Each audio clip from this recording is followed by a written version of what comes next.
Hey Ankit this side. तो ये है फंडामेंटल राइट सीरीज का फर्स्ट वीडियो जो कि डील करेगा आर्टिकल 12 से।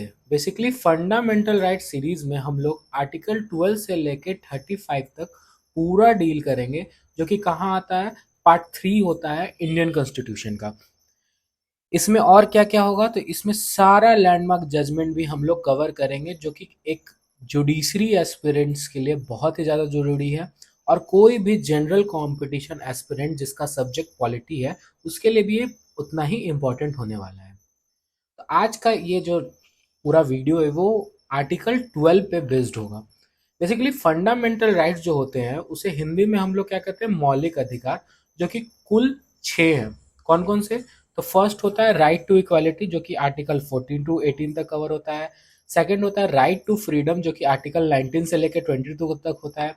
फिर होता है राइट अगेंस्ट एक्सप्लॉइटेशन, जो कि आर्टिकल 23 से 24 तक होता है। फिर होता है right to freedom of religion, जो कि आर्टिकल 25 से लेकर 28 तक होता है। फिर कल्चरल और एजुकेशनल राइट, जो कि 29 और 30 में आता है। फिर होता है राइट टू कॉन्स्टिट्यूशनल रेमेडी, जो कि होता है आर्टिकल 32 में। इसके अलावा एक 7 फंडामेंटल राइट्स था, जो कि 44th अमेंडमेंट में हटा दिया गया, जो था राइट टू प्रॉपर्टी, आर्टिकल 31। और इन सबों के अलावा हमें क्या पढ़ना होगा, आर्टिकल 12, आर्टिकल 13 और आर्टिकल 33, 34, 35। तो आज के इस वीडियो में हम बात करेंगे आर्टिकल 12, जो कि डील करता है किससे, स्टेट से। तो स्टेट को जानने के पहले हमें ये जानना होगा कि हमें स्टेट के बारे में पढ़ना क्यों है, वाई टू स्टडी स्टेट। जैसा कि हम जानते हैं, जब भी हमारे पास कुछ मौलिक अधिकार है, फंडामेंटल राइट्स है, और जब फंडामेंटल वायलेट होता है या फिर फंडामेंटल राइट्स को हमें इन्फोर्स करवाना होता है, तो हम क्या करते हैं, रिट पटिशन फाइल करते हैं। क्या करते हैं, रिट पटिशन फाइल करते हैं सुप्रीम कोर्ट में 32 आर्टिकल के द्वारा, और 226 आर्टिकल के मदद से हम लोग कहाँ फाइल करते हैं, हाई कोर्ट में। तो ये रिट पटिशन जब फाइल होता है तो रिट हमेशा किसके अगेंस्ट में फाइल होता है, स्टेट के अगेंस्ट में। तो स्टेट कौन कौन सा है, कौन कौन सा चीज स्टेट में कवर अप होगा, ये जानना इसलिए इंपॉर्टेंट है क्योंकि उसी के अगेंस्ट हम लोग क्या कर सकते हैं, रिट को फाइल कर सकते हैं। तो आइए जानते हैं स्टेट होता क्या है। तो स्टेट का जो डिफिनेशन है वो कुछ इस प्रकार है। State includes government and parliament of India. State में क्या आता है, गवर्नमेंट और पार्लियामेंट ऑफ इंडिया में जो भी कंस्टिट्यूट करता है। फिर government and legislature of each state. और क्या होता है, लोकल अथॉरिटी और अदर अथॉरिटी, जो कि टेरिटरी ऑफ इंडिया में आता है या कंट्रोल होता है गवर्नमेंट ऑफ इंडिया का जिसपे। इसका की पॉइंट्स क्या है, तो सबसे पहले government and parliament of India, फिर क्या है, government and legislature of each state, और क्या है, all local and other authority. यही क्या है, हमारा स्टेट है। अब बात करते हैं लेजिस्लेचर, एग्जीक्यूटिव और जुडिशरी का। तो लेजिस्लेचर क्या है, लेजिस्लेचर इज ऑल्सो स्टेट, जो कि हमारा लॉ बनाने का काम करता है। इसमें यूनियन लेजिस्लेचर आता है और स्टेट लेजिस्लेचर आता है। यूनियन लेजिस्लेचर में प्रेसिडेंट आते हैं, लोकसभा, राज्यसभा, गवर्नर आता है, स्टेट असेंबली असेंबली आते हैं, और स्टेट लेजिस्लेटिव काउंसिल आते हैं स्टेट लेजिस्लेचर में। उसी तरह एग्जीक्यूटिव, एग्जीक्यूटिव भी क्या है, एग्जीक्यूटिव भी स्टेट है। एग्जीक्यूटिव भी क्या है, स्टेट है, जिसमें यूनियन एग्जीक्यूटिव होता है और एक होता है स्टेट एग्जीक्यूटिव। यूनियन एग्जीक्यूटिव में आते हैं president, vice president, council of minister with PM. State executive में आते हैं governor, council of minister with chief minister. अब बात करते हैं क्या जुडिशरी एक स्टेट है, इस जुडिशरी या स्टेट। तो सुप्रीम कोर्ट कभी भी जुडिशरी को एज अ स्टेट एक्सेप्ट नहीं किया, बट ये मैटर ऑफ कंट्रोवर्सी है कि जुडिशरी स्टेट है या नहीं।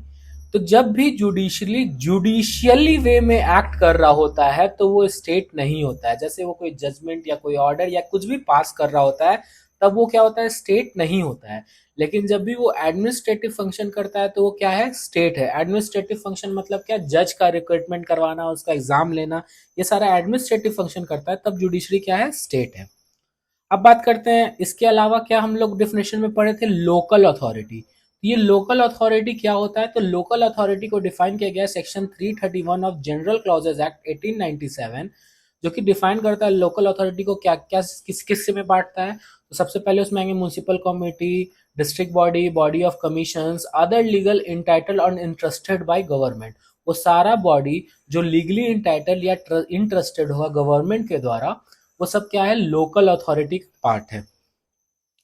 तो मैटर क्या है, मैटर कहाँ पे आके रुकता है कि अदर अथॉरिटी में कौन कौन आएगा। लोकल अथॉरिटी तक तो सारा चीज डिफाइंड था, बट अदर अथॉरिटी में एक दिक्कत आता है कि अदर अथॉरिटी होगा कौन, अदर अथॉरिटी में कौन कौन सी अथॉरिटी आएगी जो स्टेट कहलाएगी।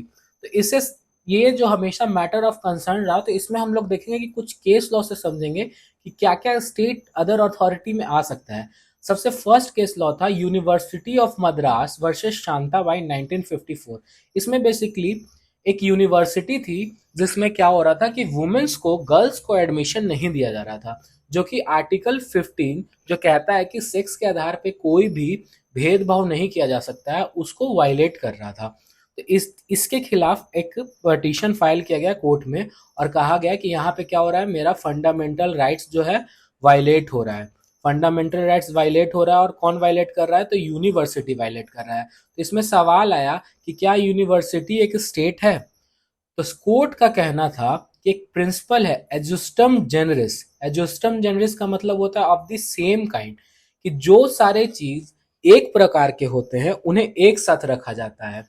जैसे कि आप देख सकते हैं एक प्रकार का चीज जैसे पेन, पेंसिल, एलसेट्रा, तो यहाँ एलसेट्रा में वो सारा चीज जो स्टेशनरी से बिलोंग करेगा वो एक साथ रखा जाएगा। तो कहा गया कि यूनिवर्सिटी का जो फंक्शनिंग है वो स्टेट के फंक्शनिंग के साथ रखा नहीं जा सकता है, वो सेम काइंड का नहीं है, इसीलिए यूनिवर्सिटी स्टेट नहीं है। बट नेक्स्ट केस 1961 में आता है उज्जम भाई वर्सेस स्टेट ऑफ यूपी, जिसमें कहा जाता है कि एजुस्टम जेनरिस जो है ये सही आधार नहीं है स्टेट को डिफाइन करने का, क्योंकि लेजिस्लेटिव, एग्जीक्यूटिव ये भी स्टेट है, बट इसका फंक्शन अलग अलग है और ये सेम काइंड में नहीं बैठता है। लोकल अथॉरिटी उसका भी फंक्शन अलग है। तो एजुस्टम जेनरिस एक सही वे नहीं है ये डिफाइन करने का कि क्या स्टेट है क्या नहीं, एक सही क्राइटेरिया नहीं है। और कोई भी स्टेट का जो भी पार्ट है उसमें कोई भी कॉमन जीन्स देखने को नहीं मिलता है। फिर एक केस आता है Rajasthan electricity board versus Mohanlal 1967 का केस है, जिसमें कहा गया कि वो सारा बॉडी जो किसी स्टैचू के द्वारा स्टेट ने क्रिएट किया हुआ हो वो सब क्या होगा, स्टेट होगा। गवर्नमेंट ने क्रिएट किया हुआ वो सब क्या है, स्टेट होगा। तो राजस्थान इलेक्ट्रिसिटी बोर्ड यहाँ पे क्या हुआ, स्टेट हुआ। राजस्थान इलेक्ट्रिसिटी बोर्ड यहाँ पे क्या रहा, स्टेट रहा। फिर एक केस आता है 1975 का जिसमें कहा गया LIC, IFC, ONGC क्या है, स्टेट है। और ये कौन सा केस था, सुखदेव वर्सेस भगत राम। फिर एक बहुत ही इंपॉर्टेंट और लैंडमार्क जजमेंट आता है RD शेट्टी का, जिसमें कुछ की पॉइंट्स दिया गया था। 1979 का ये केस है जिसमें बताया गया था कि कौन स्टेट हो सकता है कौन स्टेट नहीं, इसके बेसिस पे हम स्टेट कौन है या कौन नहीं ये डिसाइड कर सकते हैं। ये RD शेट्टी के केस में आया था।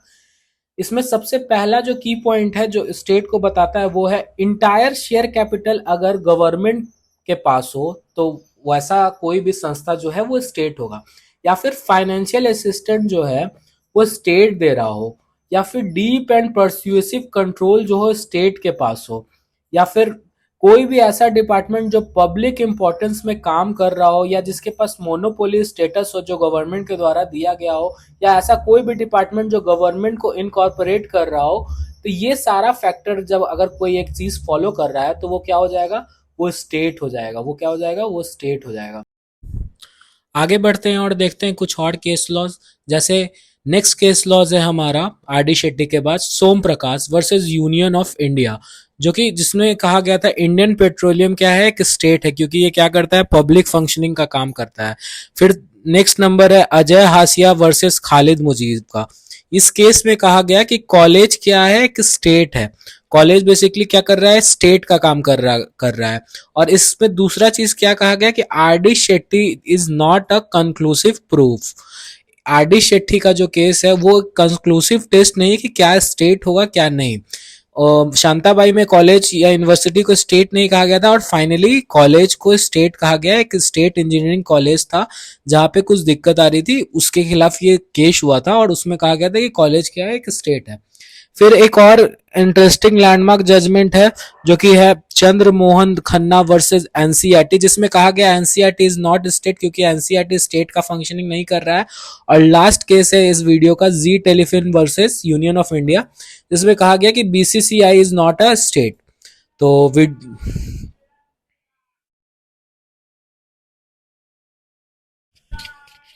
वीडियो पसंद आया हो तो लाइक करें, सब्सक्राइब करें और जितना ज़्यादा से ज़्यादा हो सके शेयर करें और कमेंट करें, और बताएं कि और कोई टॉपिक्स है जिसकी सीरीज़ मुझे स्टार्ट करने चाहिए, तो कमेंट में उस सारे टॉपिक का नाम लिखें। Thank you.